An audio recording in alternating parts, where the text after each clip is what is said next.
경제학자들이 비트코인의 가치가 없다라는 것에 대한 주장들은 다양하게 지금까지 존재해 왔었고 앞으로도 존재할 거라고 보고 있어요. AI 같은 경우는 이미 경제 전환되면서 생산성의 향상이라든지 이런 부분들을 만들어내고 있잖아요. 하지만 크립토 같은 경우에는 이것이 크립토 경제혁명으로 가고 있다 이렇게까지 얘기할 수는 없는 거거든요. 비트코인이라든지 크립토에 대한 수요 곡선도 사실 실물 경제라기보다는 파생상품에 대한 시장과 유사하다라고 저는 생각이 들어요. 그렇기 때문에 수요와 공급에 대한 투자의 가치가 존재하는 이상 저는 비트코인이 사라질 거라고 저는 생각하지는 않고요. 또는 예를 들면 쓸모들이 벌써 나오고 있는 데들이 있어요. 스테이블 코인. 저는 대단히 의미 있다고 보거든요. 효율성들을 만들어내고 있는 거잖아요. 결코 암호화폐가 가치가 제로가 된다? 이거는 좀 과장된 표현일 거라고 저는 생각이 들어요. 그래서 이런 말에 너무 염려하실 필요는 없다. 지금 오히려 지금 코인 주가들이 내려가고 있는 이유는 트럼프 정부에서 약속된 바가 현실화되고 있지 않기 때문에 기대감들이 사라지면서 가격이 좀 조정받고 있는 시기 아닌가라고 보고 있는데 지금 미국 정부 입장에서는 크립토에 대한 정책을 가속화시킬 때가 아니다라는 것은 저는 명확하다고 저는 생각해요. 그렇기 때문에 조금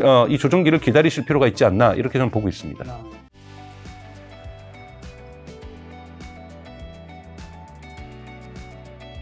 근데 중국 승용차협회에 따르면 테슬라의 1월 차량 인도가 전년 대비 11.5% 감소했고 이에 비해 중국 BYD는 47% 급증했다는데 이것도 방금 말씀하신 그러니까 급증한 거 맞아요. 네. BYD는 급증했는데 중국 차는 테슬라가 급락할 수밖에 없는 게 판매할 차량이 모델 3 외에는 없는 거예요. 그러다 보니까 급락했는데 근데 예매는 많이 됐거든요. 그럼 뭐냐면 3월 달 돼서야 모델 Y가 딜리버리 되니 1월 달에 중국 소비자들이 테슬라를 예매를 많이 했지 구매를 많이 한 건 아니죠. 그러니까 매출이 줄어들 수밖에 없는 거고 모델 3 정도로 간간히 버티는 거고 구형 모델 Y가 조금 팔리는 거 외에는 팔릴 차가 없는 거예요. 이렇게 공백을 둔 것이 저는 테슬라의 경영 실수라고 저는 생각하는데 왜 조기에 판매에 예매를 실시했는데 당장 그렇게 예매 들어가면 그 다음 주부터 딜리버리 해야죠. 근데 이 정도의 준비 없이 저는 예매에 들어갔다라는 거는 좀 실수라고 저는 생각하고 있습니다. 그럼 미국이 지고 있는 전기차 패권을 중국이 뺏길 가능성이 없는 건가요? 가능성은 있죠. 그러니까 중국은 이미 샤오미 같은 경우도 작년에 이제 20만 대를 돌파를 했고 BYD의 성장률이라는 건 어마어마하게 있기 때문에 이미 여러분 전 세계 자동차 시장의 패권은 중국이 가져갔어요. 2023년, 2024년 둘 다 가장 세계 자동차를 많이 수출한 국가는 일본을 제치고 중국이 2년 연속을 차지하고 있다는 거예요. 이미 자동차의 패권은 중국이 가져갔다라는 거예요. 이제 두 번째 승부처가 어디냐라는 걸 봐야 된다는 거죠. 즉 두 번째 승부처는 자율주행이 가능한 차냐 아니냐로 저는 판가름 날 거라는 거고 중국도 여기를 향해서 달려가고 있다는 거예요. 근데 여기에서 테슬라가 가지고 있는 FSD의 그 부분이 충분히 중국차하고의 격차가 어느 정도 존재하고 있다. 그리고 중국차 같은 경우에는 자율주행을 중국 밖으로 수출하기가 대단히 쉽지 않다. 남미나 아프리카나 이런 쪽으로 수출할 수 있어도 유럽도 수출하기 쉽지는 않아요. 중국의 자율주행을. 이런 부분들은 좀 지켜봐야 될 문제이기 때문에 안보상의 문제겠죠. 자율주행이라고 한다라는 것은 이제 그 나라의 데이터를 충분히 가져가야 된다는 문제가 있는 거고요. 한국 같은 경우에도 지금 구글 지도가 안 되잖아요. 왜 안 됩니까? 구글의 서버를 한국에 둘 것을 요청했잖아요. 그랬더니 구글이 그걸 반대했고 그래서 구글의 지도 서비스의 실시간 정보 서비스가 지금 한국에서 안 되고 있죠. 그런 것처럼 테슬라가 지금 중국에 들어가면서 조건을 수정을 했죠. 그래서 테슬라의 FSD는 중국에 있는 서버에만 저장을 하고 중국에서 촬영한 데이터들은 중국 밖으로 못 나가요. 그리고 지도 서비스는 테슬라도 바이두 걸 쓴단 말이에요. 이런 식으로 지역의 하이브리드로 못 들어가면은 자율주행 같은 경우에는 대단히 정보의 어떤 보안성, 안보성과 결합되어 있기 때문에 글로벌 시장으로 확장하기는 되게 어렵습니다. 근데 중국 입장에서는 테슬라가 그래서 아직 허락은 안 하고 있지만 트럼프하고의 꽃놀이패죠. 만약에 지금 테슬라를 막아버리면 트럼프하고 전쟁이 더욱더 가속화되는 거고요. 요번에 지금 중국이 관세 전쟁에서 관세 보복을 했습니다만 그러니까 미국에서 수입하지 않는 물건에다가 관세를 매긴다든지 지금 이렇게 잽을 주고 있는 상황이지 결정타를 지금 서로 매기면서 난투극을 벌리는 상황은 아니거든요. 근데 만약에 지금 중국의 애플이라든지 테슬라에다가 관세라든지 어떠한 불이익을 줘버린다. 이건 진짜 미국하고 전쟁하자는 얘기거든요. 그렇기 때문에 그러한 관계 속에서 테슬라하고 애플에 대해서는 끝까지 끌고 갈 가능성이 있다라고 저는 생각하기 때문에 중국에서의 어떤 테슬라의 데자스터가 어떤 재앙적인 어떠한 시장 상황이 전 전개될 거라고 보지는 않습니다. 말씀하신 트럼프의 반중 정책의 관세 그런 것들이 중국 전기차 시장의 성장을 꺾거나 이런 거에 영향을 주는 것들이 좀 있을까요? 미국에서의 성장을 꺾지만 지금 중국 전기차 같은 경우는 제가 말씀드렸던 것처럼 닭갈비 정책을 지금 쓰고 있단 말이에요. 닭갈비요? 그거를 이제 블룸버그에서 그렇게 표현을 했거든요. 즉 소갈비나 돼지갈비는 뼈에 갈비살이 많이 붙어 있는데 닭의 갈비 사이에는 갈비도 작으니까 뼈가 갈비살이 적은데 이 적은 갈비살을 모아서 하지만 닭갈비 요리도 맛있잖아요. 그런 전략을 하고 있다는 거 그게 뭐냐? 브라질, 아르헨티나, 태국 뭐 이런 식으로 전통적으로 작은 자동차 시장 하지만 성장 잠재력은 있는 곳에다가 촘촘하게 들어가고 있다는 거예요. 그래서 일본도 조금 들어가고 한국도 한국에서 뭐 폭발적 성장을 바라지 않더라도 조금 시장 점유율을 갖고 이런 식으로 조금씩 가져가고 있는 것을 닭갈비살 전략이라고 블룸버그는 BYD의 전략을 표현하고 있어요. 미국 같은 거대 시장 못 들어가요. 하지만 중국이 가장 큰 시장이고 유럽 같은 경우에서도 어느 정도 의미 있게 들어가고 있는 거고요. 그리고 나머지 같은 경우는 조금씩 들어가고 있는 것이 중국 시장의 전략이기 때문에 미국이 중국 시장의 성장을 막을 수 저는 없다고 봐요. 네, 그래서 하지만 미국을 제외한 시장에서 대단히 성장해 갈 것이다. BYD가 뭐 이렇게 좀 보고 있습니다. 자, 그러면 엔비디아도 자율주행 로봇 사업 진출 발표했다고요? 그건 이제 피지컬 AI라는 거죠. 피지컬 AI 또는 이걸 원형적인 모델은 월드 파운데이션 모델 또는 월드 모델이라고 얘기를 하고 있는데요. 중국계 일본, 미국 사람이죠. 페이페이 리가 개발한 개념이죠. 그러니까 우리가 거대 언어 모델처럼 스탠포드 대학 교수인데 이 페이페이 리는 갓마더 오브 AI라고 평가를 받습니다. AI의 데모. AI 대부가 제프리 힌턴이라는 사람이고 이번에 작년에 노벨 화학상을 받았죠. 그러니까 페이페이 리가 얘기했던 건 뭐냐면 이 물리적 세계를 AI가 이해를 해야 된다는 거예요. 언어적 세계만을 해서는 안 된다. 그래서 실제 물리적 세계를 이해한다는 거고 그래서 나온 것이 이제 월드 모델이고 이것을 이제 엔비디아가 피지컬 AI로 부르고 있는 거예요. 그래서 이걸 구글도 진출을 하겠다고 작년 12월에 선언을 했고 애플도 진출하겠다 선언을 했지만 애플은 아마 천천히 올 것이고요. 작년 3월 달에 이 타이페이에 있었던 페어에서 엔비디아가 피지컬 AI를 시작하겠다고 얘기를 하고 올해 1월 달에 실제 제품을 발표를 했죠. 구글 같은 경우에도 작년 12월에 시작하겠다고 얘기를 했으니까 올해 한 6월이나 7월 정도에 발표를 할 거라고 보고 있어요. 이거를 뭐 여러분 어떻게 이해를 하시면 되냐면 제가 많이 비유를 드는 건 야구의 비유를 드려요. 훌륭한 야구 타자가 매번 타구 연습을 할 때 투수가 던지는 걸 할 수는 없거든요. 네. 투수 어깨 다 망가지겠죠? 그러니까 머신이 쏘는 걸 갖다가 이렇게 치잖아요. 우리 AI 아티피셜도 머신이죠. 네. 머신에서 하는 것을 수십만 번, 수백만 번 타격을 연습하다 보면 실제 현장에 나가서 공이 날라올 때 이때 좀 딱 치면은 맞겠다라는 확률적 계산을 뇌 속에 저장을 하고 있는 거거든요. 그것처럼 피지컬 AI는 가상 공간에서 수없이 비보호 좌회전을 연습하다 보면 실제 가서도 비보호 좌회전을 할 것이다.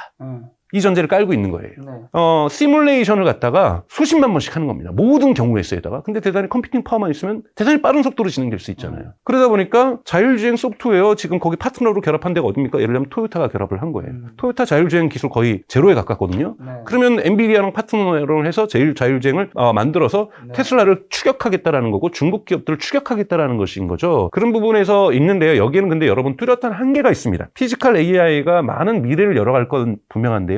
피지컬 A를 받쳐줘야 될 것은 리얼 데이터, 실제 데이터하고 결합할 때 시너지 효과가 있다는 거예요. 예를 들자면 비보호 좌회전을 한 번 연습한다고, 아니 100만 번 연습한다고 모든 비보호 좌회전 구간에서 잘할 수 있느냐? 아니에요. 왜? 미국과 유럽에는 비보호 좌회전하는 케이스 자체가 100만 개가 있을 거예요. 언덕길에서 밑에서 올라가면서 비보호 좌회전, 위에서 내려오면서 비보호 좌회전, 그리고 뭐 자동차들이 쌩쌩 달리는 곳에서 비보호 좌회전, 뭐 아닌 데서 비보호 좌회전, 한가운데에서 주택가에서, 아니면 사람들의 통행이 많은 곳에서 비보호 좌회전, 얼마나 케이스가 많겠어요. 이 모든 케이스에다가 다 시뮬레이션으로 쭉 수백만 번씩 해버려서 다 연습을 하는 거거든요. 근데 실제 데이터를 가장 많이 갖고 있는 데가 어딥니까? 테슬라죠. 그럼 테슬라는 여기다 피지컬 AI를 올리면 더 빨리 진화할 수 있다는 거죠. 그래서 엔비디아도 전 세계 곳곳에 피지컬 AI를 발전시키기 위해서는 리얼 데이터 수집에 나서야 된다. 리얼 데이터 수집이 없이는 불가능하다. 그러나 리얼 데이터가 어느 정도 갖춰진다라면 엔비디아도 저는 어깨를 견줄 만하다. 그래서 저는 가능성이 없다는 것이 아니라 엔비디아도 시간의 격차, 저는 최소한 1년은 넘게 테슬라랑 격차가 나 있다고 봐요. 이 격차를, 그런 엔비디아도 인정하잖아요. 젠슨왕도. 테슬라의 FSD가 가장 앞서 있는 자율주행 기술이라는 건 인정을 하고 있단 말이에요. 근데 쫓아가겠다라는 거죠. 쫓아가는데 규모의 경제로 자기네가 쫓아가면은 나머지 업체들도 다 된다는 거예요. 왜냐하면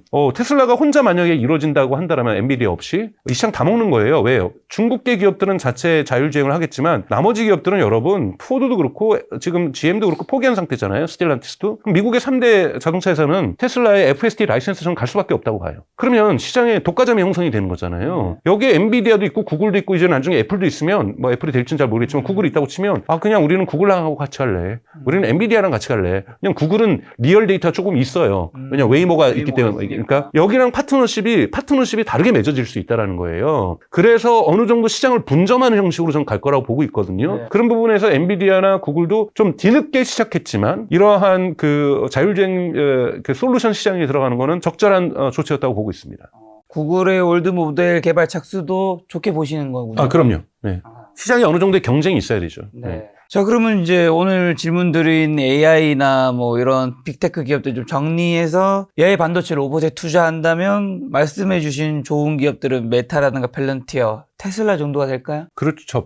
뭐 테슬라도 있고요. 저는 엔비디아도 가능성이 있다고 보고 있어요. 엔비디아 같은 경우 반도체에서 지금 소프트웨어 부분 강화하고 있는 것들 의미가 좀 있고요. 사실은 저는 개인적으로 공부를 좀 이제 막 시작을 하고 있어서 있는데 여기서 막 얘기를 할 건 아니지만 요즘 AI 기반해가지고 미국에서 성장하고 있는 기업들 여러분 한국에서 보도가 안 돼서 그렇지 많습니다. 예를 들면 루트라는 보험회사, ROOT 요즘 주가 폭등하고 있죠.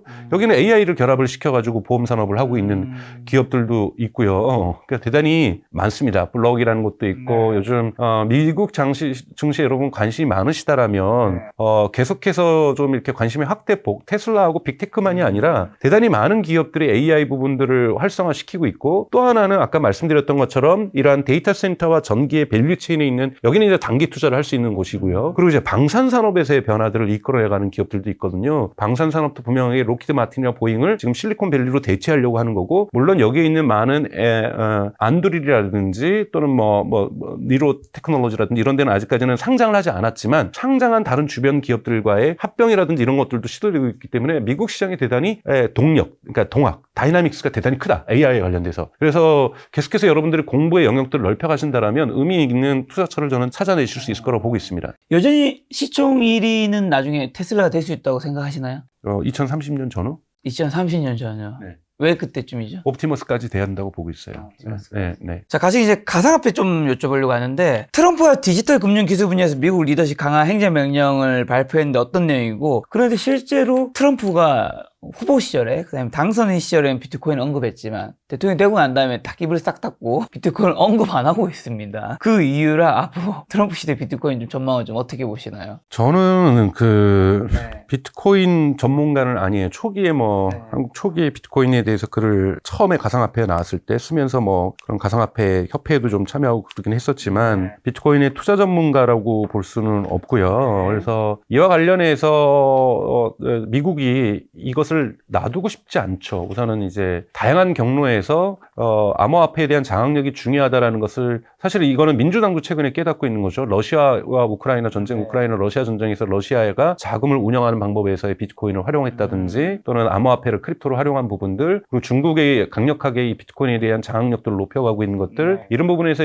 일종의 AI 패권 경쟁처럼 크립토에서도 패권 경쟁이 발생하고 있는 것 이런 부분에서 달러만을 전통적인 화폐만을 고집하는 것에서 한계점들이 분명히 노정되고 있기 때문에 이 부분에서 크립토와 전통적인 화폐의 보완 관계입니다. 대체 관계 아니라고 저는 생각해요. 이 보완 관계로서 이 비트코인이라든 것을 이르려면 기축통화에 보완해주는 그러니까 달러를 절대 없애거나 이런 건 저는 절대 없을 거라고 보고 있고요. 보완제로서의 크립토의 가능성들을 인정한 거고 사실 디지털 금융 기술에 대한 미국의 리더십 강화하는 행정명령도 여기에 대한 연구가 필요하다라는 거죠. 이번에도 관세도 처음에 행정명령도 관세 인상 발표부터 취임식 날 얘기한 것이 아니라 관세가 미치는 효과에 대해서 조사하라는 행정명령이 나왔고 그거 2주 만에 관세가 들어가기 시작한 거잖아요. 그 행정명령이 나와야 그 비상경제체제 속에서 관세를 움직일 수 있는 힘들이 나오는 거기 때문에 이미 이거는 선거 공약일 사전에 연구가 많이 됐던 거기 때문에 그 행정명령과 함께 관세가 경제에 미칠 수 있는 미국 경제에 미칠 수 있는 영향부터 먼저 조사를 한 겁니다. 행정명령이 먼저 나왔고 그 다음에 관세를 올리는 행정명령이 나온 거죠. 그것처럼 지금 암호화폐에 대해서 이것이 미칠 수 있는 영향에 대한 조사와 관련된 행정명령이 내렸던 거고요. 그리고 이제 미국에 벌써 백악관을 구성하고 있는 다양한 계층 들 속에 크립토에 많이 투자했던 앤드리스 호로위츠의 그 벤처 캐피탈이죠. 여기에서 크립토에 많이 투자했잖아요. 여기 출신들이 이미 3명 이상이 지금 백악관에서 고위직들로 가 있잖아요. 이런 부분에서 저는 교체될 인사들이라든지 이런 걸 고려해서도 암호화폐의 기운이 낮아질 거라고 생각하지는 않아요. 그런데 지금 트럼프에게 있어서는 우선순위라고 볼 수가 없죠. 왜냐? 관세가에 대한 갈등이 이것이 갈등이 전쟁 양상으로 관세 전쟁으로도 간다고 얘기를 하잖아요. 실제로 보복 관세가 있어지면서 국제관계가 대단히 강화될 수 있고 트럼프가 생각했던 것처럼 지금 우크라이나 전쟁도 자기 취임하면 24시간에는 끝낼 수 있다고 그랬는데 24시간은 뭐예요? 지금 24일 정도 지난 것 같은데 안 끝나고 있잖아요. 그러니까 이러고 있죠. 이스라엘과 하마스 전쟁도 대단히 지금 현재 불안한 상태고 말도 안 되는 가자지구를 갖다가 다 골프장으로 만들어요. 이거 말도 안 되는 얘기들이에요. 트럼프가 만들어야 될 국제 정세의 기본 틀이 변형화되지 않았고 관세 정도의 지도가 완성되지 않은 상태에서 여기에서 관세가 주로 오고 가면서 국제 무역이 오고 가면서 주로 되는 화폐의 문제를 건들긴 되게 어렵다. 그래서 아직까지는 비트코인이든 크립토에 대한 정책을 준비됐더라도 내놓을 시기가 아니라고 저는 생각해요. 이것이 내놓는 시기는 올해 3, 4월이 지난 다음에 관세 정쟁과 관련된 갈등 구도와 지도가 어느 정도 정리된 상황에서 또 여기에서 유가라든지 그린랜드를 갖다가 우리 땅으로 만들겠다든지 또는 우크라이나 히토류 얘기하는 것은 중국에서 관세 전쟁 나오면 히토류를 갖다가 수출 금지하게 되면 미국 산업이 멈출 수가 있는 거잖아요. 그러니까 관세 정쟁의 양상과 국제 갈등의 양상이 마무리가 되어야 강력한 달러 위주의 성장을 했던 미국이 다음 장악을 위해서 크립토 전략을 어떻게 할 것인지를 내놓는 것이 수순상 맞는 거다. 그래서 여러분들이 뭐 코인 투자하시는 분들이 벌써부터 이 미국 급하다. 정부가 나오기에는 너무 이르다라고 말씀 좀 드리고 싶습니다. 근데 그 와중에 이제 유명한 인사분들이 이제 찬물을 끼얹은 건데, 빌 게이츠가 가상화폐는 전혀 쓸모없다고 말했고요. 그 사이에 또 노벨 경제학상 수상자 유지파마 시카고드 교수는 비트코인 가치는 10년에 영원으로 수렴할 것이다. 뭐 무시할 수 없는 분들이죠. 세계 8위의 부자 빌 게이츠, 노벨 경제학상 수상자, 이런 분들이 요 의견. 저도 이거 보도는 보고 네, 그 근거들은 어떻게 보시나요? 봤어요. 근데 이런 분들이 뭐 주장하는 것 자체는 여러 가지 바이어스가 저도 있다고 생각하고 있습니다. 저는 먼저 말씀드린 건 크립토를 투자하지 않는 상태예요. 네. 않는 상태이기 때문에 바이어스가 어느 정도라는 거는 이제 여러분들이 보시면 될 것 같은데, 이제 빌 게이츠 같은 경우에는 워낙 예를 들면 테슬라 같은 경우에도 이 공매도 쪽으로 투자를 많이 했던 사람인 거고, 빌 게이츠 같은 경우가 가상화폐 투자하고 있지 않는 사람이기 때문에 좀 바이어스가 있다라고 저는 보고 있어요. 그렇게 보고 있는 거고, 경제학자들이 비트코인의 가치가 없다라는 것에 대한 주장들은 다양하게 지금까지 존재해 왔었고, 많았죠. 앞으로도 저는 존재할 거라고 보고 있어요. 네. 문제는 결국은 두 가지죠. 하나는 정말로 암호화폐라는 것, 블록체인이라고 하는 것들이 실질적인 가치가 있느냐. 이거는 좀 앞으로도 증명이 될 시기가 좀 필요하다고 저는 생각이 들어요. 저 또한 블록체인의 가능성도 보고 있지만 실질 경제에서 예를 들자면 양자 컴퓨팅의 발전에 따라서 암호 체계들이 다 블록체인으로 바뀐다든지, 이러한 부분들에 지금 있는 전통 암호 체계가 블록체인으로 얼마나 바뀔 것인지도 좀 지켜봐야 될 문제가 있다.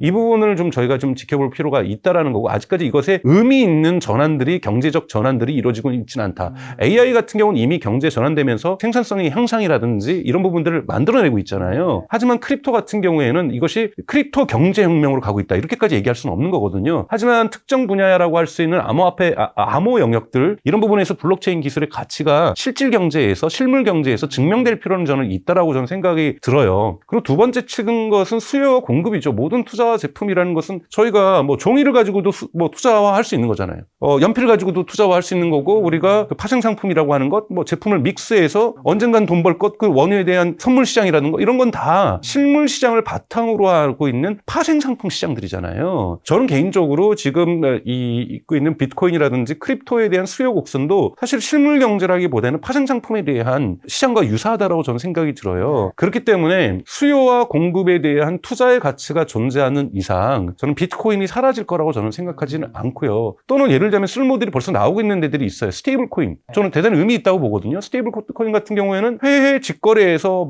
스위프트 코드 여가지고 외국 간의 은행 거래, 여러분 해보셔서 알겠지만, 저도 12년 해외 살면서 외국에서 돈 보내고 이쪽에 돈 보내는 거 정말 귀찮은 일이잖아요. 맞아요. 정말 귀찮고 거기 수수료도 많이 떼고 또 시간도 걸리고, 이런 부분에서 스테이블 코인이 외국한 거래 부분에서 많은 부분에서의 그 효율성들을 만들어내고 있는 거잖아요. 이런 부분에서 저는 결코 암호화폐가 가치가 제로가 된다? 이거는 좀 과장된 표현일 거라고 저는 생각이 들어요. 그래서 이런 말에 너무 염려하실 필요는 없다. 지금 오히려 코인 주가들이 저도 지금 살펴보고는 있는데 내려가고 있는 이유는 트럼프 정부에서 약속된 바가 현실화되고 있지 않기 때문에, 즉 이러한 부분에 대한 기대감들이 사라지면서 또 역시 정치인들은 선거 공약만 우리를 썼지 빌공짜 쓰면서 우리를 버릴 거야, 이런 기대감, 불안감들이 지금 나타나면서 지금 가격이 좀 조정받고 있는 시기 아닌가라고 보고 있는데, 지금 미국 정부 입장에서는 크립토에 대한 정책을 가속화시킬 때가 아니다라는 것은 저는 명확하다고 저는 생각해요. 그렇기 때문에 조금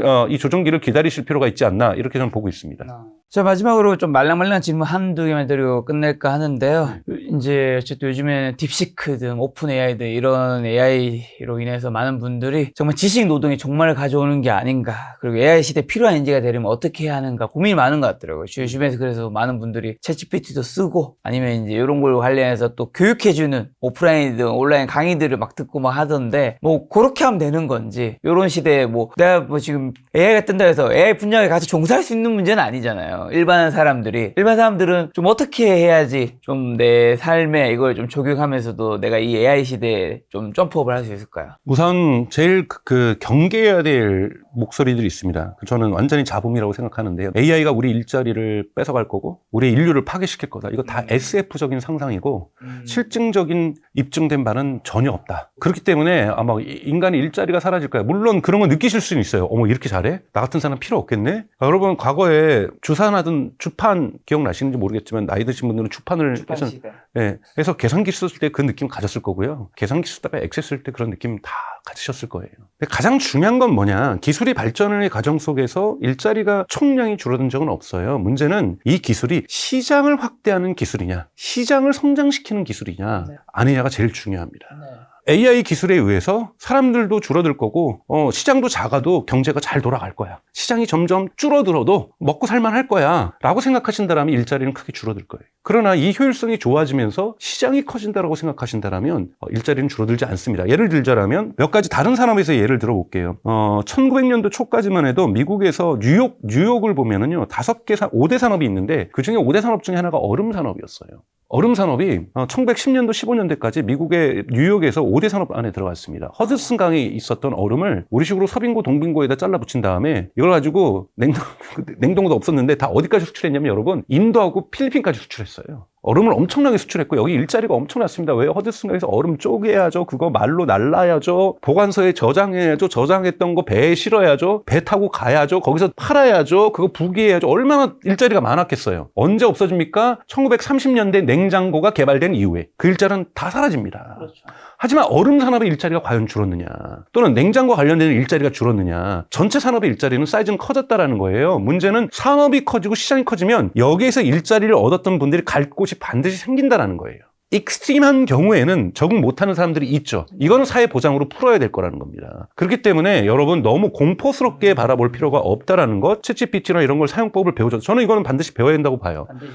왜냐하면 언젠가는 어떤 세대가 나타날까 하면 지금 10대들이요. 여러분 AI 열심히 쓰고 있어요. 리튼 가서. 리튼의 이용자의 70%가 10대, 20대잖아요. 저렴하게 쓰고 있는 거잖아요. 그들은요. 엑셀 다루는 게 이제 여러분 지금 젊은 세대들 30대들 어때요? 엑셀과 파워포인트를 다루는 거가 어렵다고 생각할 거 아니에요. 그냥 기본기 그거는. 어렸을 때부터 그냥 엑셀과 파워포인트는 다뤄왔던 거예요. 이 친구들한테 이게 자연스러운 것처럼요. 저는 앞으로 한 20년 안에 AI를 생활 속에 쓰는 것이 매우 자연스러운 세대가 직장에 들어올 거라고 봐요.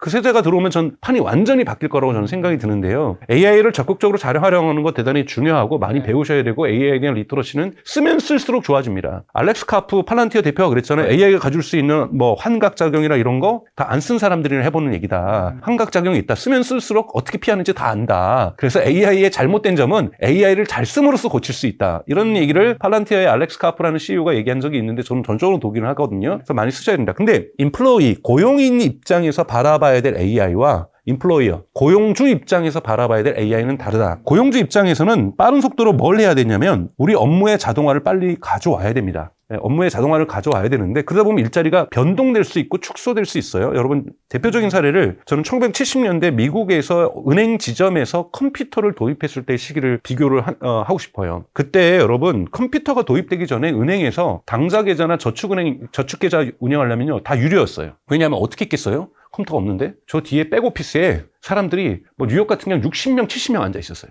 그래서 강정수가 김 작가님한테 30만 원 보내면 강정수 계좌에서 전화가 가요. 벨에. 강정수 담당자 분들 가서 강정수한테 마이너스 30만 원 해. 마이너스 30만 원. 그러면 저쪽에 김 작가 담당자한테 전화가 갑니다.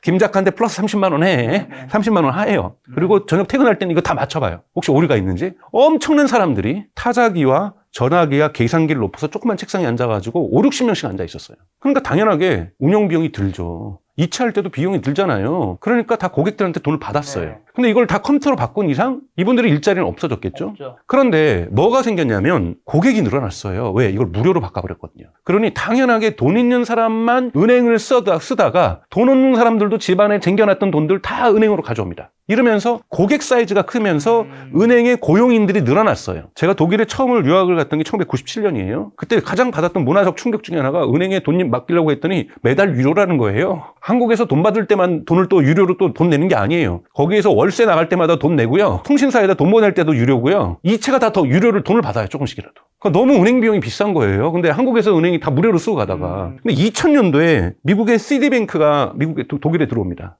그러면서 은행 계좌도 무료로 하고요. 이체도 무료로 바꿔요. 그랬더니 난리가 납니다. 독일 사람들이 다 시디뱅크로 계좌 열로 가는 거죠. 그랬더니 독일 기업이 그때서야 비로소 무료로 가요. 2000년이 넘어서야. 자, AI로 확보된 비용의 절감 효과를 기업 입장에서 시장을 확대하는 데로 쓸 것이냐, 고객 수를 확대하는 데 쓴다라면 그 기업은 성장합니다. 근데 그걸 가지고 CEO가 골프 치러 가는 데 쓴다. 뭐 이러면 안 되는 거죠. 그러니까 비용 절감 효과를 시장의 확대와 서비스의 개선에 쓴다라면 자본주의에서 그 기업은 일반적으로 예외는 항상 있겠죠. 성장하는 거죠. 기업이 성장하면 고용인은 늘어납니다. 사업이 확장되는 거고 여의도에서만 장사하다가 서울 전역으로 확대하고 프랜차이즈점을 경기도로 확대하고 전국으로 확대하면 중간에 자동화가 됐다고 할지라도 고용인은 늘어나는 거잖아요. 그래서 여러분 아직까지 학술적으로 기술의 진화가 업무의 효율성의 강화가 총 고용인을 줄였다라는 증거는 없어요. 다만 일부 대리점에서, 일부 지점에서, 일부 기업에서의 인원수는 줄 수 있습니다. 근데 문제는 이거를 어떻게 그 기업이 활용할 것인가가 더 중요하다는 거예요. 그래서 그 관점에서 봐야 될 거기 때문에 오히려 임원진들이 정말로 결정을 잘해야 돼요. 그냥 보여주기식 우리도 AI 써 이것이 아니라 우리 직원들이 AI 써서 업무 효율성이 좋아져. 이건 전혀 중요하지 않아요. 그건 개인의 몫이에요. 프로세스를 어떻게 혁신할 것인가. 비용이 절감된다는 건 이윤율이 커진다는 거잖아요. 이윤율이 커지는 것을 어떻게 R&D에다 쓸 것인가, 어떻게 사업 확장에 쓸 것인가, 이런 식으로 사업적인 전환을 해야 되기 때문에 여기에서는 탑다운으로 진행돼야 되는 거고 이 탑이 똑똑해야 됩니다. 그래야 AI 경제로의 진화가 대단히 의미 있게 효과적으로 민주적으로 전 진행될 수 있다고 보고 있습니다. 일자리가 사라진다는 공포에 떨지 말고 반드시 배워야 한다 해주셨는데, 그럼 반드시 이제 손쉽게 할 수 있는 건 대부분 사람들이 오픈 AI라든가 어쨌든 뭐 챗GPT 이런 걸로 할 텐데, 그걸 쓸 때 조금 잘 써야 돼. 그냥 뭐 묻고 대답 듣고 하면 되는 건가요? 그거는 이제 초기화 하는 건데요. 네. 저는 너무 여러분 걱정 안 하셔도 될 거 된 것이 AI가 커머더티가 될 거라고 보고 있어요. 여러분들이 당근마켓 하면서 뒤에 있는 데이터베이스가 오라클인지 또는 뭐 구글 클라우드의 리얼타임 DB인지 모르잖아요. 모르죠. 관심도 없잖아요. 서비스는 녹아 들어갑니다, AI는. 이제 예를 들면 저희 어머니가 팔순인데 뭐 어떻게 챗GPT를 이제 배워서 하겠어요. 불가능한 거죠. 근데 저는 2, 3년 안에 저희 어머니 이게 AI인지 아닌지 그냥 AI한테 부탁할 거예요. LG전자의 AI에게 연락해서 LG전자 냉장고가 고장난 거 방문기사 약속 좀 잡아줘. 이렇게 나올 거라는 거죠. 예, 에이전트 시대가. 그렇죠. 이런 식으로 서비스가 진화하게 되면요. AI냐 아니냐에 그것은 뒷단으로 갈 거예요. 업무의 효율성 여러분들 잘 모르더라도 회사에서 우리 회사에 맞는 커스터마이징 솔루션 내놓을 겁니다. 그럼 거기에 입력하면 업무와 프로세스가 자동화, RPA도 마찬가지로 RPA가 더 쉬워지겠죠. RPA가 훨씬 더 비용이 저렴해지고 곳곳에서 RPA가 일어날 거예요. 근데 그 RPA가 돌아가는 로직 우리가 알아야 되나요? 몰라도 돼요. 업무 프로세스가 바뀐다는 거는 업무가 재정이 된다는 거잖아요. 재정이 될 뿐이지 뒤에 있는 기술들 이거 일일이 하나 몰라도 돼요. 저는 그렇게 생각합니다. 그래서 너무 걱정 안 하셔도 된다. 너무 걱정하지 말고 한번 해보자. 네. 자, 저희 시청자분 AI 관련해서 마지막으로 하시고 싶은 말씀 있다면요, 개인적으로. 딥시크 발은 AI 경제로의 진화 속도의 가속도를 만들어냈다고 봐요. 지금 시속 60km 달리고 있다 차가 지금 120km로 달리기 시작하는 거거든요. 달리기 시작하면서 AI 경제로의 전환이 훨씬 더 빨리 올 수 있다. 그래서 기업 차원에서 개인 차원에서 여기에서 울렁증 나오지 않게 안전벨트도 매셔야 되고